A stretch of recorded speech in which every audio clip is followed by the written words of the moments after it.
하나님의 은혜와 평강이 여러분 모두에게 함께 하시기를 축원합니다. 신앙은 삶입니다. 삶이 신앙입니다. 그래서 성경은 우리 기독교인에게 집을 짓는 사람과 같다 이렇게 말을 합니다. 모래 위에 집을 짓는 사람은 창수가 나면 무너진다고 했습니다. 반석 위에 집을 짓는 사람은 무너지지 않는다고 했습니다. 반석은 하나님의 말씀을 상징하는 예수 그리스도를 믿는 믿음을 상징하죠. 말씀을 믿는 믿음, 그리고 하나님의 약속을 믿는 믿음. 그래서 이 신앙의 집을 짓는 데는 반드시 4개의 기둥이 있어야 합니다. 첫째는 창조신앙이라는 기둥입니다. 하나님이 말씀으로 이 세상을 창조하신 줄로 우리는 믿습니다. 그러나 세상 사람은 믿지 않습니다. 전능하신 하나님께서 태초에 말씀으로 이 우주 만물을 창조하셨다라고 믿는 창세기 1장 1절에 이 말씀이 믿어지지 않으면 성경 66권은 아무것도 믿어질 수가 없습니다. 그래서 신앙의 출발은 창조신앙이라는 기둥입니다. 두 번째 기둥은 하나님의 말씀에 불순종한 아담의 후손들이 죄의 삭스로 말미암아 죽을 수밖에 없는 그런 유한한 존재가 되었을 때 하나님께서는 최초로 짐승의 피를 손에 묻히셔서 살생을 하시고 친히 짐승의 가죽을 벗겨서 벌거벗은 아담과 하와에게 가죽옷을 입혀주셨습니다. 그리고 창세기 3장 15절에 원시복음, 원복음을 약속해 주셨습니다. 여인의 후손으로 오실 이가 너희를 유혹하여 죄의 나락으로 떨어뜨린 뱀의 머리를, 마귀의 머리를 밟아서 죄로 말미암아 죽을 수밖에 없는 타락한 인생을 구원해내는 메시아로 구세주로 오실 것이라는 구원의 언약을 약속을 주셨습니다. 그래서 이 땅에 성육신 하셔서 동정녀 마리아에게 성령으로 잉태하셔서 이 땅에 오신 예수 그리스도가 그분은 하나님의 아들로서 다른 사람들과 달리 흠없고 죄 없으신 분으로 오셔서 죄 많은 인류의 죄를 대속하셔서 십자가에 죽으심으로 말미암아 우리의 죄를 대속하신 구세주로 구속하신 예수 그리스도로 메시아로 오셨음을 믿는 바로 구속신앙이 바로 두 번째 신앙의 기둥입니다. 여러분, 예수 그리스도께서 저와 여러분을 위해 십자가에 죽으신 줄로 믿습니다. 그리고 그분이 우리를 위하여 부활의 첫 열매가 되셔서 우리도 예수님처럼 부활하게 될 줄로 믿습니다. 이것이 바로 구속신앙입니다. 세 번째 기둥이 있습니다. 바로 부활신앙이라는 기둥입니다. 사람은 죽으면 끝이라고 생각을 합니다. 그래서 노세 젊어서 노세 살아서 못 노노니 세상 사람들은 즐기며 살고 놀며 살려고 얘기합니다. 그러나 인생은 막상 죽음을 목도에 두면 모두가 죽음을 두려워합니다. 죽으면 끝나는데 무엇이 그렇게 두려울까요? 죽음이 두려운 것은 죽음 이후에 심판이 있기 때문이에요. 그래서 우리가 믿든지 안 믿든지 믿는 사람은 생명의 부활로, 믿지 않는 사람은 심판의 부활로 부활합니다. 예수 안 믿어도 영원히 삽니다. 지옥에서 고통당하며 삽니다. 예수 믿으면 영원한 하나님의 나라, 하늘나라에서 하나님과 함께 영생복락을 누리게 될 줄로 믿습니다. 이것이 부활신앙입니다. 생명의 부활로 부활하여 예수 그리스도를 믿은 사람에게는 생명책에 기록된 그 사람들은 생명의 부활로 심판을 받지 아니하고 영원한 하나님의 나라에 상급의 면류관, 영생의 면류관, 그리고 하나님의 그 놀라우신 축복의 면류관을 받아서 하나님과 함께 사는 부활신앙. 마지막 네 번째 기둥은 재림신앙이죠. 그래서 우리가 예수 그리스도를 믿음으로 구원을 받아서 이제 육신의 종말을 한 후에는 우리가 예수 그리스도의 이름으로 영원한 하나님의 나라에 간다고 믿습니다. 죽은 자가 먼저 부활하고 산 자도 호련히 부활한다고 성경은 계시록 20장에 말을 합니다. 그러나 우리가 예수 그리스도를 믿고 이제는 예수 잘 믿어서 구원받은 게 아니라 하나님의 은혜로 예수 그리스도의 십자가의 은혜로 구원을 받았어. 구원받은 하나님의 자녀답게 하나님 말씀대로 사명을 다하여 복음의 사명, 십자가의 사명, 사랑의 사명을 감당하며 사는 것이 바로 재림신앙을 믿는 마지막 네 번째 기둥입니다. 막 사는 게 아닙니다. 세상의 소유와 가치를 위해 사는 게 아니에요. 하나님께서 우리에게 명령하신 사명, 하나님의 영광을 위하여, 건강해야 되는 이유도 하나님의 영광을 위하여, 우리가 출세해야 되는 것도 하나님의 영광을 위하여, 우리가 열심히 공부해서 우리가 세상의 직분을 갖는 것도 하나님의 영광을 위해서. 그래서 하나님께서 주시는 그 놀라운 삶의 축복으로 말미암아 주의 나라의 영향력을, 그래서 세상의 빛과 소금의 역할을 감당하며 하나님의 나라 구령의 사업에 쓰임받는 일꾼으로 사는 것, 그것이 바로 재림신앙입니다. 오늘 우리가 너무나 잘 아는 이 신앙은 우리가 계속 반복해도 놓치지 말아야 할 핵심적인 우리의 신앙의 기둥들이죠. 자, 창조신앙을 믿습니다. 구속신앙을 믿어요. 부활의 신앙을 믿고 재림신앙을 믿습니다. 그 이후에 우리의 신앙의 평가를 누가 할까요? 하나님이 하십니다. 그런데 하나님은 우리에게 이렇게 말씀하셨습니다. 재물과 하나님을 겸하여 섬길 수 없다고. 우리가 육신의 몸을 입은 상태로는 이 세상에 물질로 구성된 세계예요. 우리의 몸도 물질로 되어 있어요. 이 세상의 모든 물질은 가치가 있는 것입니다. 값이 매겨져 있어요. 그래서 돈이라는 것으로 주고 사고 팔게 되어 있습니다. 그래서 돈 없이는 살 수 없는 것이 물질의 세계예요. 그런데 신앙의 가치를 우리는 소유에 두지 아니하고 우리의 신앙의 가치를 하나님께 둔다는 겁니다. 세상 사람들은 돈이 최고라고 믿습니다. 그 돈을 목적으로 살지요. 그래서 돈을 벌어서 아파트도 사고 더 좋은 것도 사는 거예요. 그러나 우리는 돈을 벌어서 하나님의 영광을 위해 사는 거예요. 가치에 하나님을 최고의 자리에 놓는 것입니다. 그래서 우리의 신앙생활에 가장 하나님이 보시는 평가 중에 하나가 10의 1조지요. 헌금 생활을 통하여 그의 믿음이 있음을 평가합니다.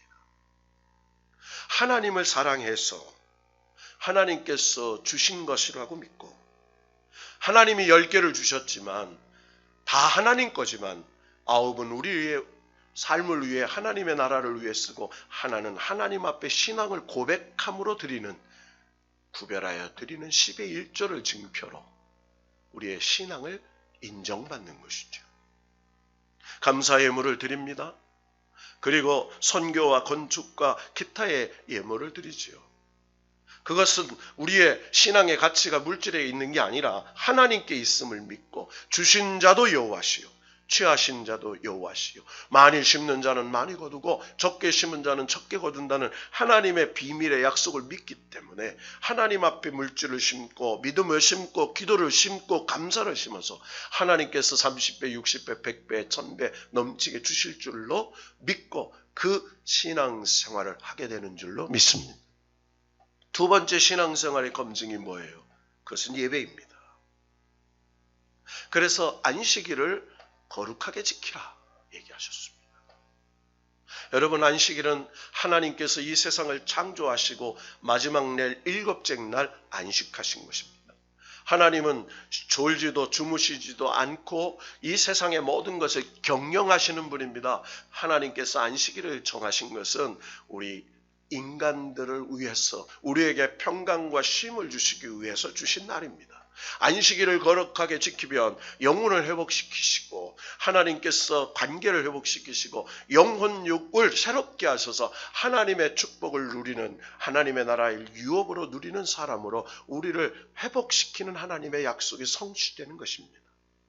그래서 믿음을 점검해 보면 그가 예배를 그의 삶의 가장 중요한 위치에 놓았는지를 보면 알 수가 있습니다. 이제는 주일 성수가 참 어려워진 세상이 되었습니다. 3일밤 예배가 어려워진 시대가 되었습니다. 금요 기도회가 어려운 시대가 되었습니다. 새벽 기도회가 어려운 시대가 되었습니다. 그래서 하나님께서 가장 우리를 중요하게 보는 것이 뭡니까? 하나님을 만나는 예배, 하나님께 영광을 돌리는 예배. 하나님은 예배를 통해서 우리를 축복하십니다. 여러분, 기도하신 것이 어디에서 이루어지는 줄 아십니까? 예배를 통해 말씀을 통해 선포될 때 그 말씀을 믿음으로 여러분의 삶에 그 때가 참에 이루어질 줄로 믿습니다. 예배를 통해서 이루어지는 거예요. 예배는 하나님과 말씀 만나는 것입니다. 만나는 것은 말씀으로 우리에게 계시하소서. 살아서 운동력이 있는 하나님의 말씀이 우리의 혼과 영과 및 관절과 골수를 찔러 쪼개요. 더러운 것들은 버려버리시고 썩은 것들은 도려내시고 그리고 새롭게 하셔서 하나님의 신령한 축복의 그릇으로 만들어 가셨어. 하나님께서 부어주시고 채워주시고 역사하시는 줄로 믿습니다. 그래서 예배는 우리의 신앙에 하나님으로부터 인정받는 그런 통로입니다. 세 번째는 무엇입니까? 세 번째로는 삶입니다. 하나님께서 우리를 늘 감찰하시죠. 사람은 외모를 보지만 하나님은 중심을 보세요. 하나님은 어디서나 언제나 우리를 감찰하시는 하나님이라고 말합니다. 내가 혼자 있을 때나 내가 골방에 있을 때나 내가 어디에 있을 때나 하나님이 다 우리를 감찰하고 계세요. 그래서 코람테오라고 말합니다. 그것을 신전의식이라고 말합니다. 하나님 앞에서 사는 삶, 그것이 신전의식이에요. 내가 어디서 무엇을 하나 하나님 앞에 서 있다는 자세로 사는 삶이 코람테오예요. 그래서 우리의 삶의 검증은 삶에서 이루어집니다. 그 삶 속에 하나님의 복음을 전하고 그리고 사람들 앞에 정직하고 하나님 앞에 정의롭고 하나님 앞에 도덕과 윤리와 하나님의 말씀에 어긋남이 없는 사람 앞에서나 하나님 앞에서 하나님 보시기에 흠없도록 살려고 몸부림치는 것. 그래서 삶으로 우리의 신앙이 검증되는 것이죠. 오늘 우리는 계속해서 히브리서 4장부터 대제사장이라는 그런 이 말씀으로 전개가 됩니다. 히브리서는 유대교의 기독교의 변증서라고 말할 정도로 하나님의 말씀, 구약의 말씀을 잘 알고 구약의 율법의 규례에 의해서 믿었던 유대인들이 예수 그리스도를 믿음으로 기독교로 개동했던 그들에게 율법과 복음 사이에서 늘 갈등하고 그리고 그들을 미혹했던 율법주의자들이 그들의 신앙을 흔들 때에 기록했던 그런 교리서와 같은 아주 중요한 말씀입니다. 그래서 1장에는 예수 그리스도를 천사보다 낮게 여기셨고 그리고 2장에서는 모세보다 예수 그리스도를 뛰어나게 하셨고, 그리고 3장과 4장에서부터 이제 시작되는 말씀에 이제 대제사장으로부터 더 뛰어난 말씀들이 시작이 됩니다. 자, 그런데 대제사장은 모세의 형인 아론부터 아론의 큰아들이었던 엘리야살과 그리고 그 아들들이었던 레위 지파의 후손들이 이스라엘 백성과 하나님을 성전에서 예배케 하는 중보자 역할을 하셨습니다. 그런데 우리가 성경에 보면은 이 대제사장, 인간의 레위 지파에서 택한 제사장이 아닌 큰 제사장, 큰 대제사장. 그래서 히브리서 4장 14절에 보면 우리에게 큰 대제사장이 계시니 이렇게 말해요. 따라합시다. 큰 대제사장. 큰 대제사장. 그러면서 이분을 곧 하나님의 아들 예수시라 이렇게 얘기해요. 누가? 예수 그리스도가 모세의 형 아론의 후손으로 오른 그런 인간의 혈육의 대제사장이 아니고 큰 대제사장, 하나님의 아들이신 예수 그리스도, 그 큰 대제사장의 그 놀라우신 약속으로 우리에게 오신 그분이 예수라라고 얘기를 합니다. 자, 그러면서 5장에서 멜기세덱이라는 사람이 등장하죠. 멜기세덱 반차를 따라서 이렇게 나와요. 6장 20절에 보면 그리고 앞서가신 예수께서 멜기세덱의 반차를 따라 영원히 대제사장이 되어 우리를 위하여 들어가셨느니라. 자, 그러니까 예수 그리스도가 누구냐? 너희들이 그렇게 믿었던 하나님의 약속하신 메시아, 그 메시아가 누구냐?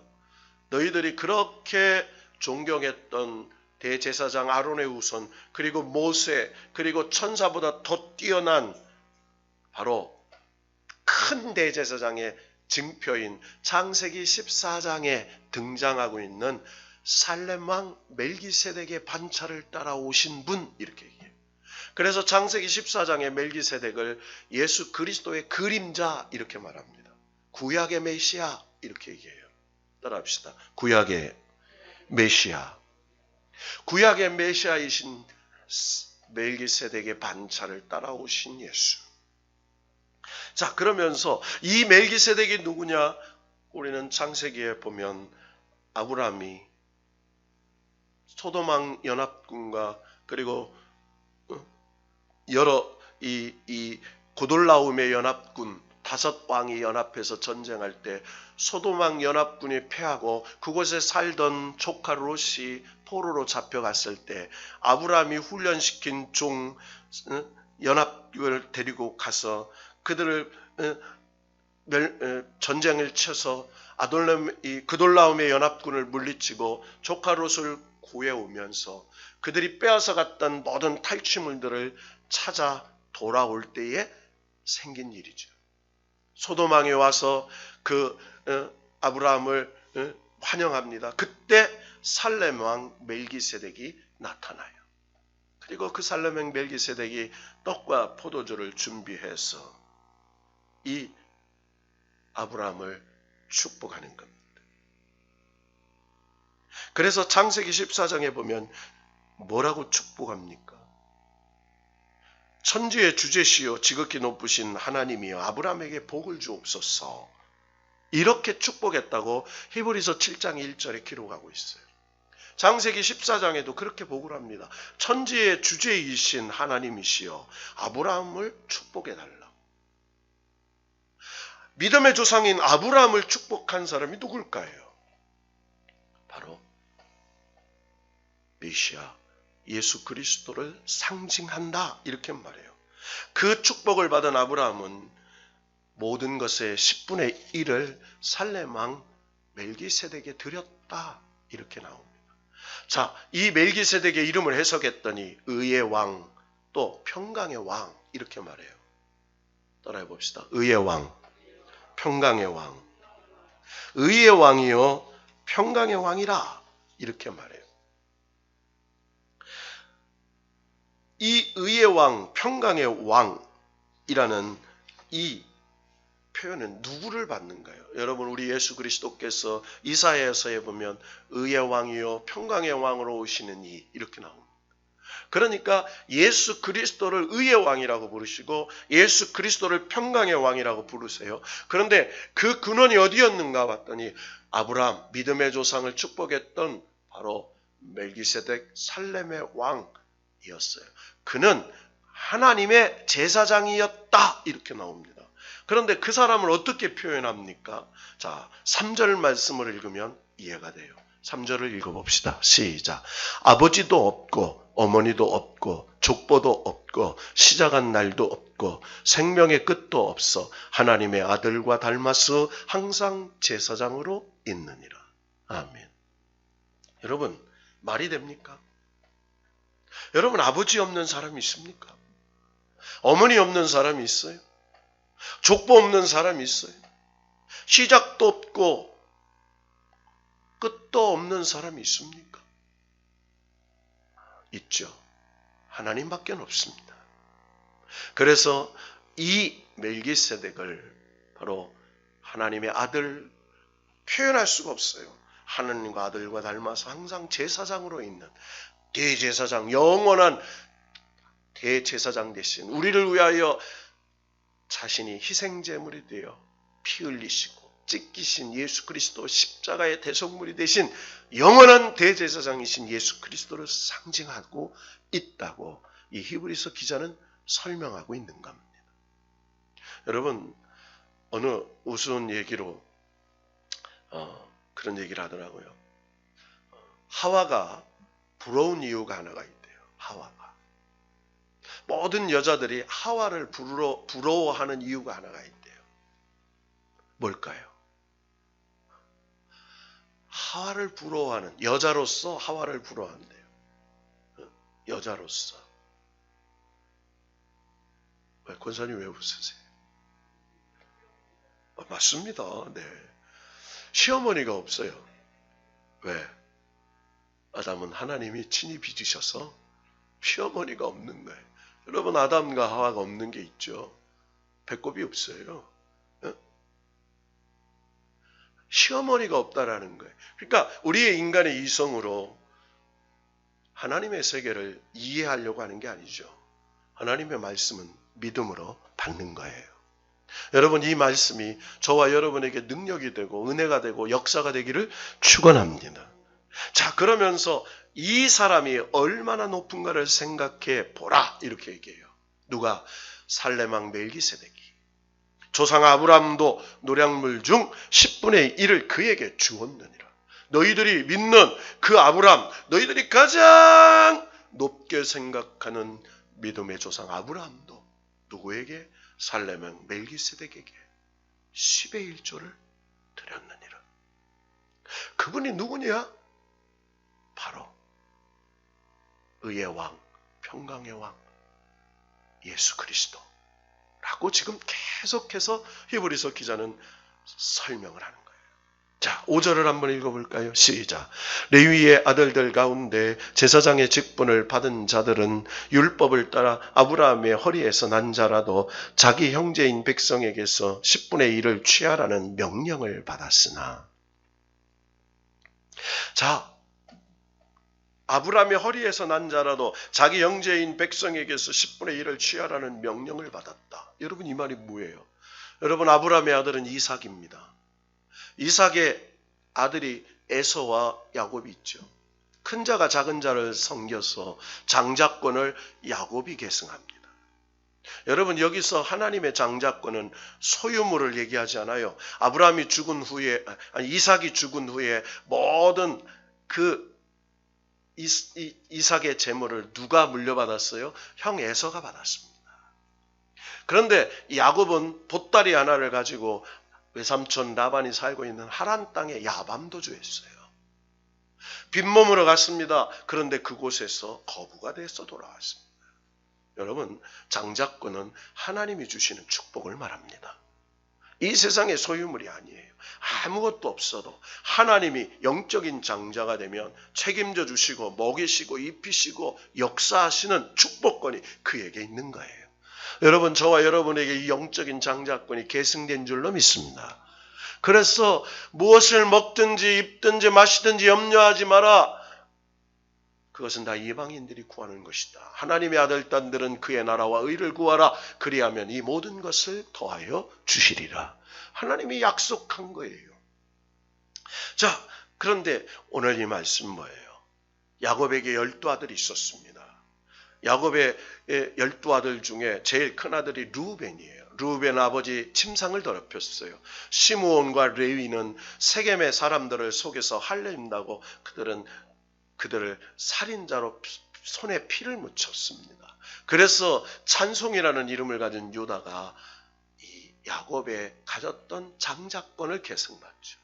그래서 이 유다의 후손 중에서 다윗이 나와서 다윗의 가문의 영원한 큐와 홀, 왕들이 나오는 그 놀라운 하나님의 약속이 계승이 되고, 그리고 이 다윗의 후손에서 요셉의 그리고 아들로 육신의 아들이 아닌 성령으로 잉태하신 여자 마리아에게서 오신 분이 예수 그리스도예요. 그래서 다윗의 후손으로 오셨다라고 하는 것이죠. 그럼에도 불구하고 야곱의 12아들 중에 레위 지파가 하나님 제사장 레위인들을 섬기는, 하나님의 성전에서 섬기는 고앗 자손과 여러 자손들, 찬송하는 찬양대, 그리고 성막을 지키고 성전에 봉사하는 모든 지파가 레위인의 지파에서 나오죠.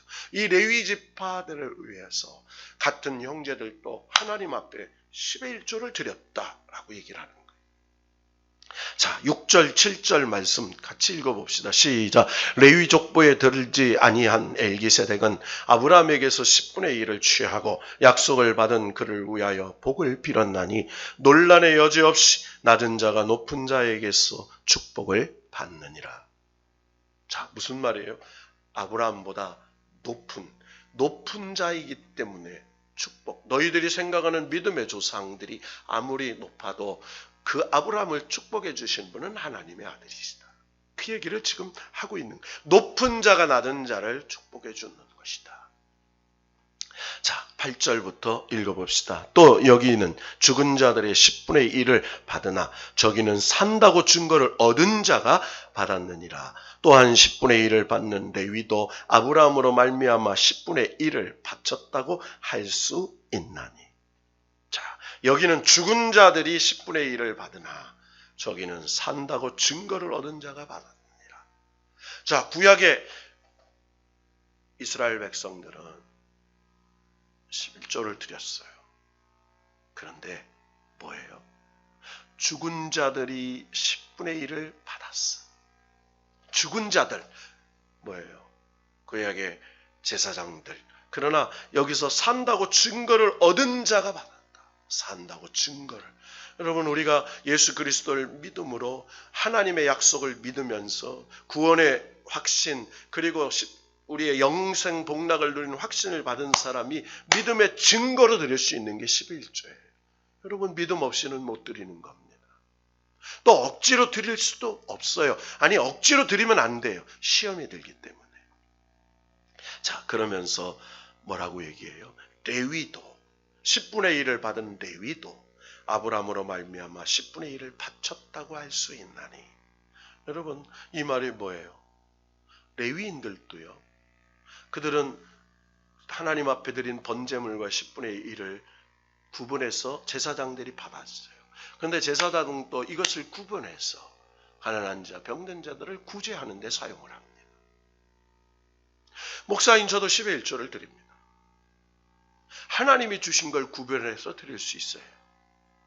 자, 그러면서 강조하고 있는 게 뭡니까? 10절 말씀 읽고 말씀을 정리합시다. 시작. 이는 멜기세덱이 아브라함을 만날 때에 레위는 이미 자기 조상의 허리에 있었음이라. 여러분, 멜기세덱과 아브라함 창세기 14장의 일이에요. 근데 레위 제파, 레위 아론의 제사장들은 어디에 있어요? 조상의 허리에. 여러분, 사람이 DNA를 검사할 때 척수에서 뽑습니다. 참 성경은 과학적이죠. 그러니까 레위가 어디에 있었어요? 자기 조상의 허리에 있었어요. DNA로 있었다는 겁니다. 그러니까 태어나지도 않았어요. 그들은 그들의 조상의 허리에 있었어요. 즉 멜기세덱, 믿음의 조상 아브라함이 드렸던 10의 1조를 드렸던 그 멜기세덱, 큰 대제사장, 곧 하나님의 아들 예수 그리스도, 그분은 너희들이 아는 그런 이 신약의 메시아이신 분이 아니야. 그분은 영원히 계셨고 하나님과 함께 계셨고 그리고 하나님과 창조하셨고 그리고 그때도 계셨고 지금도 계시고 영원히 계시는 하나님이시다 라고 얘기를 하는 겁니다. 자, 그러면서 이 예수 그리스도를 통해서 주시는 약속은 새 언약의 대제사장, 이렇게 말합니다. 따라합시다. 새 언약의 대제사장. 그래서 8장에 가보면 계속 이런 말씀이 나와요. 여러분 동그라미 한번 쳐보세요. 8장 6절에 보면 좋은 언약의 중보자시라. 7절에 보면 첫 언약이 무음하였더라면 둘째 것을 요구할 일이 없나니. 8절 마지막 절에 보면 새 언약을 맺으리라. 9절에 보면 이 언약은 내가 그들의 열조의 손을 잡고 그리고 그들과 맺은 언약과 같지 아니하였도다. 내 언약 안에 머물러 있지 아니하므로 내가 그들을 돌보지 아니하였느니라. 10절에 이스라엘 집과 맺을 언약은 이것이니. 13절 새 언약이라 말씀하셨음에 첫 것은 낡아지게 하신 것이라 낡아지고 쇠하는 것은 없어져 가느니라. 그러면서 계속해서 새 언약의 증거를 주세요. 그래서 히브리서 9장에 보면 첫 언약, 새 언약, 그리고 장차 오실 영원한 하나님의 그림자로 약속의 축복의 역사로 오신 예수 그리스도를 대해서 이제 7장 11절부터 하나님의 새 언약의 축복이 전개가 됩니다. 여러분, 저와 여러분은 구약의 아론의 후손으로 오신 구약의 대제사장을 섬기는 사람이 아니에요. 우리의 대제사장은 예수 그리스도이십니다. 그분이 우리를 위해 십자가의 대속제물이 되어주셨어요. 그분은 우리에게 새 언약을 주셨어요. 그 새 언약을 믿는 자들에게 죽지 아니하고 멸망치 아니하고 죄의 심판치 아니하고 의에 따라서 주시는 놀라운 기쁨과 소망으로 새롭게 하시는 하나님이신 줄로 믿습니다. 그래서 이 언약은 어떻게 이루어지느냐? 다시 되돌아가 보면 히브리서 6장 12절에 보면 이렇게 나옵니다. 게으르지 아니하고 믿음과 오래 참음으로 말미암아 약속을 기업으로 받는 자들을 본받는 자가 되게 하려 하느니라. 약속을 기업으로 받는 자들, 그런 본받는 자들이 되라. 어떻게 그들은 그 약속, 그 새 언약, 그 놀라운 축복을 어떤 사람이 받냐? 믿음과 오래 참음으로 말미암아. 할렐루야. 믿음과 오래 참음으로. 여러분, 믿음은 인내입니다. 믿음의 인내를 오래 참으면 하나님께서 우리를 이 놀라운 멜기세덱의 반차를 따라 약속하신 그 놀라운 축복들을 예비하셔서 우리에게 주신다고 약속하고 있는 것이에요. 우리는 세상의 복을 바라보는 사람이 아닙니다. 영원한 복을 바라보는 사람이에요. 오늘 이 3일 밤에 하나님 앞에 나와 3일 밤 예배를 드리는 이유가 뭘까요? 하나님 이 약속을 믿고 게으르지 아니하고 믿음과 오래 참음으로 말미암아 약속들을 기업으로 받은 자들이 되기 위해서 오늘도 마음과 뜻과 정성을 다하여 예배드릴 때에 우리는 하나님을 위하여 하나님께 예배드린다고 하는 이 시간에 하나님은 우리의 삶을, 우리의 자녀들을, 우리의 인생을 준비하시고 여호와의 이레로 축복하시고 예비하신 줄로 믿고 믿음으로 새 힘을 얻어서 부활의 능력으로 사는 우리 모두가 되기를 주님의 이름으로 축원합니다. 11조의 비밀을 한 세계의 부자들이라는 책에 윌리엄 콜게이트라는 사람이 나옵니다. 이 윌리엄 콜게이트라는 사람은 아주 불쌍한 아이였습니다. 아버지는 중풍병자, 어머니는 폐결핵에 쓰러져서 아주 가난하고 못 먹고 영양실조가 걸린 어린아이였습니다. 아무것도 할 게 없었습니다. 그는 늘 부자가 되고 싶었습니다. 그때 아버지 어머니를 대신해서 동네에 나가 일하는데 동네 어른들에게 묻습니다. 내가 어떻게 하면 부자가 될 수 있을까요? 그때 그 아이를 불쌍히 여긴 동네 어른들이 그에게 이렇게 가르쳐 줬습니다. 만약에 너가 내 말을 따른다면 반드시 너는 축복의 사람이 될 것이다.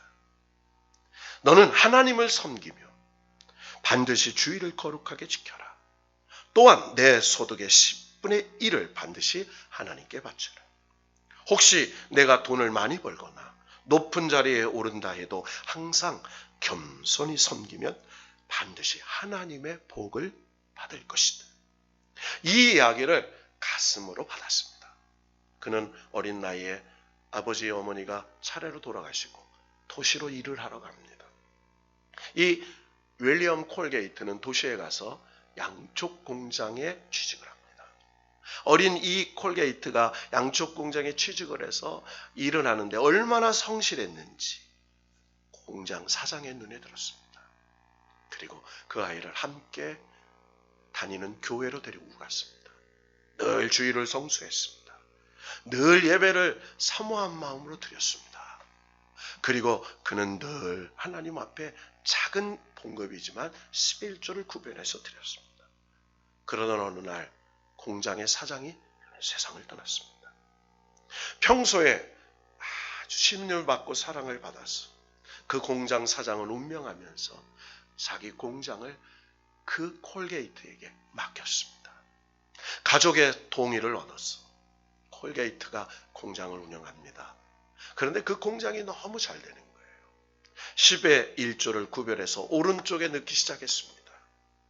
정확한 11조를 생활하기 위해서 그는 늘 오른쪽에는 10의 1조 주머니를 사놨습니다.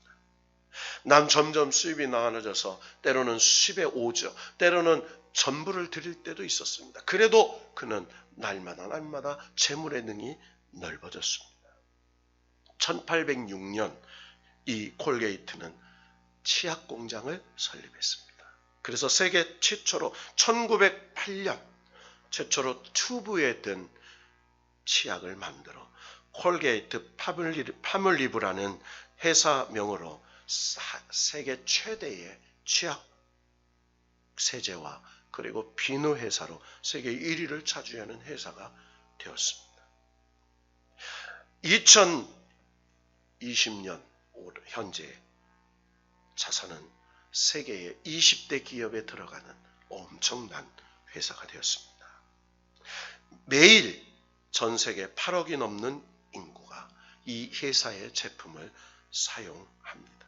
그래서 1890년도에는 그가 100만 불을 지불해서 미국의 콜게이트 대학을 설립하고 뉴 아이브리그 25개 대학 아래 드는 미국 동부의 명문대학교가 되는 유명한 대학을 설립하고도 합니다.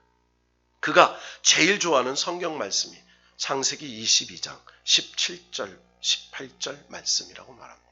우리 다 같이 이 말씀 찾아보고 말씀을 마칩시다. 창세기 22장